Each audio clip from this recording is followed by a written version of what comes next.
आज हम लोग आ चुके हैं विनय के पद पे, bye written by Tulsidas ji, नर अदर देन तुलसीदास जी, जो काफ़ी बड़े कविकार रह चुके हैं। और ये महाकवि, इनका जन्म और इनकी मृत्यु के बारे में विद्वानों के अलग अलग मत हैं, जिस पर हम लोग अभी बात नहीं करने वाले क्योंकि अब एग्जाम नज़दीक है। तो सीधा एक्सप्लेनेशन पे जम करते हैं विनय के पद की, जो कि तुलसीदास जी ने लिखे हैं। तो स्टार्टिंग कुछ इन लाइनों से होती है। ऐसो को उदार जगमाही, बिनो सेवा जो सवै, तीन पर राम सरसी कोई नहीं। इसका मतलब है राम भक्ति शाखा के प्रमुख कवि तुलसीदास ने उपयुक्त पद में अपने आराध्य देव श्री राम की महिमा में गुणगान किया है। वो ये कहना चाहते हैं कि ऐसा कौन है जग में जो श्री राम जितना दयालु, श्री राम जितनी करुणा इसमें हो, उसके कंपैरिजन में ऐसा कौन है पूरे जग में। कंपैरिजन अरे जो भी है, ठीक है, उसके यू गॉट इट राइट, उसके कंपैरिजन में कोई नहीं है। वे कहते हैं कि इस संसार में कोई अन्य श्री राम के समान उदार नहीं है। अपनी बात को स्पष्ट करते हुए वे कहते हैं कि श्री राम के अतिरिक्त कोई दूसरा ऐसा नहीं है जो दीन दुखियों पर बिना सेवा किए ही दया करता हो। आगे वो लिखते हैं, जो गीत, जो गति, जो विराग, जोग का मतलब होता है कि योग, योग, और विराग का मतलब होता है वैराग्य, गिविंग अप अटैचमेंट। तो ये देखना चाहते हैं कि जो इतने मुनि और ज्ञानी को सुख प्राप्त नहीं हुआ, उस शब्द को मिला। उस बात पे लिखते हैं, भाव यह है कि श्री राम दीन दुखियों पर उनके द्वारा सेवा के किए जाने के बिना ही कृपा करते हैं। ऐसी कोई सेवा करने की जरूरत नहीं है श्री राम के लिए, वो आपकी फिर भी मदद करेंगे, वो आपकी हमेशा मदद करेंगे, ऐसा तुलसीदास जी लिखते हैं। आगे बढ़ते हुए, जो गति ज्ञानी मुनियों को योग और वैराग्य जैसे अनेक यत्न करने के बाद भी प्राप्त नहीं होते, वो गति श्री राम ने गिद्ध, जो कि जटायु है, जैसे पक्षी और शबरी जाति की स्त्री शबरी को दी। ऐसा करते हुए उन्होंने इसे बहुत बड़ी बात नहीं समझा।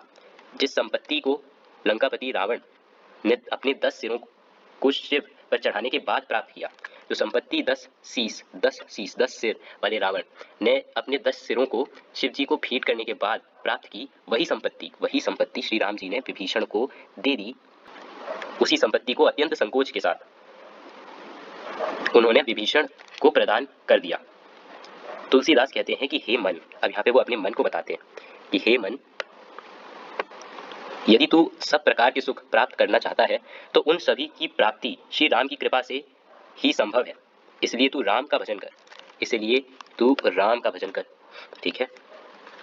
श्री राम कृपा के सागर हैं, वे ही हमारी सभी प्रकार की इच्छाओं की पूर्ति करते हैं, ऐसा वे लिखना चाहते हैं। ऐसा तुलसीदास जी ने लिखा है कि श्री राम सभी की मदद करते हैं। इसके बाद जाके प्रिय न राम विदय, ये कहना चाह रहे हैं जिसके प्रिय नहीं है राम। उपयुक्त पद में महाकवि तुलसीदास ये संकेत दे रहे हैं कि राम सीता से प्रेम न करने वाले व्यक्ति से हमें किसी प्रकार का कोई संबंध नहीं रखना चाहिए। जिस इंसान को राम जी से, सीता जी से प्रेम नहीं है, जो उनकी भक्ति नहीं करता, उससे हमें कोई संबंध नहीं रखना चाहिए। जो कि इस काइंड ऑफ खैर उस पर नहीं बोलूंगा। वे प्रहलाद, विभीषण, भरत तथा ब्रज की स्त्रियों के उदाहरण देकर अपनी बात को स्पष्ट करते हैं कि सभी राम जी को बहुत प्रेम करते हैं। तुलसीदास कहते हैं कि जिस व्यक्ति को श्री राम सीता के प्रति अनुराग नहीं है, वो यहाँ पे और इस बात को क्या एम्फेसाइज कर रहे हैं कि जिस व्यक्ति को श्री राम के प्रति अनुराग नहीं है, चाहे वह व्यक्ति अपना कितना ही प्रिय क्यों ना हो, उसे परम शत्रु समझकर त्याग देना चाहिए, अर्थात उससे किसी प्रकार का संबंध नहीं रखना चाहिए। कवि कहते हैं कि जैसे प्रहलाद ने प्रभु भक्ति का विरोध करने वाले अपने पिता हिरण्यकश्यप को त्याग दिया तथा उनकी आज्ञा का उल्लंघन किया, विभीषण ने श्री राम के विरोधी अपने भाई रावण का परित्याग कर दिया, भरत ने श्री राम को वनवास दिलाने वाली अपनी माता कैकेयी को छोड़ श्री राम से मिलने गए, राजा बलि ने अपने गुरु शुक्राचार्य को छोड़ दिया था, तथा ब्रज की गोपियों ने कृष्ण के प्रेम का विरोध करने वाले तथा उसमें बाधक बनने वाले अपने पतियों को त्याग दिया था। ऐसा आप ही की बुक में लिखा है। वैसे ही हमें भी श्री राम और सीता से प्रेम ना करने वाले व्यक्तियों, यहाँ तक कि अपने उन संबंधियों को भी छोड़ देना चाहिए जो श्री राम सीता के विरोधी हों। अब ये सेंस बनाता है कि अगर आपकी कहीं पर आस्था है तो आपकी आस्था पे कोई सवाल नहीं उठाता। आपकी आस्था है तो इट्स वेरी गुड, आपकी आस्था होनी चाहिए। और अगर कोई आपको फॉलो नहीं करने दे रहा है, that's a wrong thing. Everyone is allowed to follow their religion, right?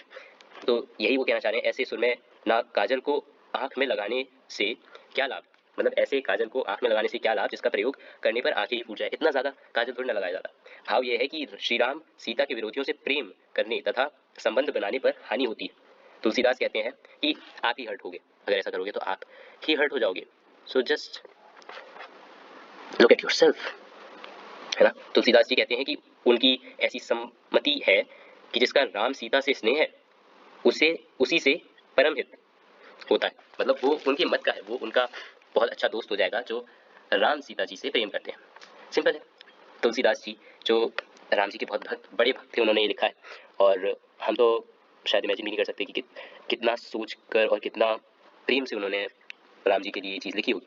खैर, मैंने इसे जल्दी से एक्सप्लेन कर दिया है और एक एक लाइन, एक एक वर्ड अगर आपको जानना है तो वैसे मैं बता देता हूँ कि इसमें जैसे वर्ड दे रखे होंगे कंत, तो उसका मीनिंग है पति। ये कहना चाह रहे हैं कि उन स्त्रियों ने उन लोगों को त्याग दिया जो कृष्ण जी से प्रेम नहीं करते थे, और यही इसका अर्थ है।